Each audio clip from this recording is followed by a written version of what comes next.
a beach and you see some beautiful sand dunes, it would be reasonable to deduce that they're the product of wind and waves, maybe a little rain, just random forces of nature. But if you come upon a sand castle, now that is a different story. Obviously, intelligence was here.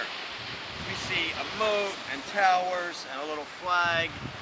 We know that wind and waves and rain didn't produce this. And we didn't have to be here when those intelligent beings were making this. Obviously, the work speaks for itself. We look at the space station. That's a pretty complex gadget. How many millions of man hours went into that? Engineering, building that thing, so it can sustain life in space for a few human beings for a little bit of time, and then it has to be refueled and refurbished. But what about Space Station Earth? This little beautiful blue terrarium floating around in space, sustaining a symphony of interdependent, complex life forms, beautiful, self-sustaining, self-healing.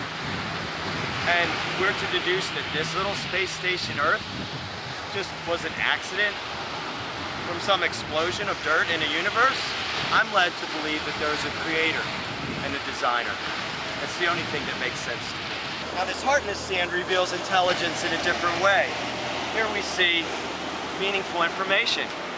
And we know that meaningful information always flows from an intelligent source.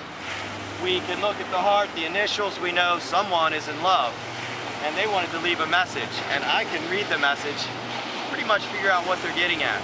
Now I know that wind and waves didn't do this.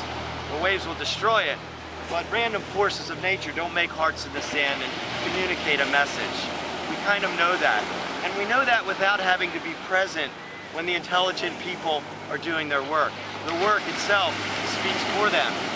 Now, we're surrounded by a lot of information-rich systems that are far more complex than this. Let's take a look. If you pick up a local newspaper, well, there's a little more information in here than in the heart in the sand. I mean, there's the cover stories and lifestyle, and we've got entertainment and ads and editorials, sports, a lot of information in here.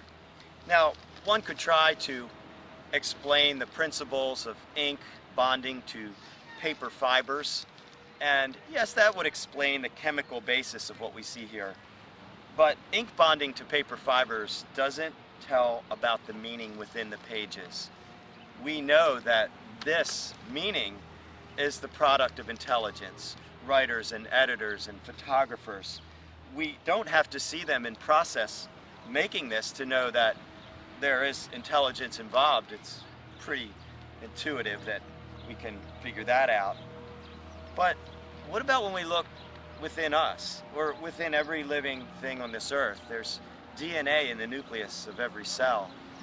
And so in the 100 trillion or so cells in my body, there's DNA, about 500 encyclopedias worth of basically computer code. Probably the most condensed, complex information that we know of in the universe. And some people would say that that information, of course, is just the product of random forces of nature and chemical bondings. I find that hard to believe. Or they tell me that the human brain processes 300 billion bits of information per second as it serves as command central for those 100 trillion cells in the human body. And that just blows me away. I think, well, how could such a thing happen by chance? Or the human eye with 136 million light-sensitive rods and cones to take in messages from our environment in color and black and white and transmit them through a little fiber optic cable to be interpreted by the brain.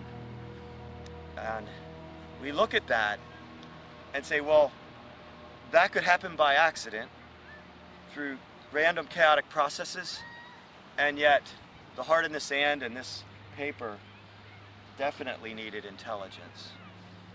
I don't have quite enough faith to accept that. The Bible tells me that the heavens declare the glory of God. The skies proclaim the works of his hands. Day after day they pour forth speech. Night after night they display knowledge. In the book of Romans chapter 1, it says, what may be known about God is plain to them, because God has made it plain to them. For since the creation of the world, his invisible qualities, eternal power, and divine nature have been clearly seen, being understood through what has been made, so that they are without excuse. We have no excuse. Just logic and reason tell us that intelligent information, sequentially and meaningfully arranged, leads us to assume an intelligent source. Why would we want to reject a God that is so incredibly powerful and incredibly intelligent and has created such beauty? Let's acknowledge and give credit to the God who is. He loves us and wants us to know him. And he is knowable. I hope that will be your experience. God bless.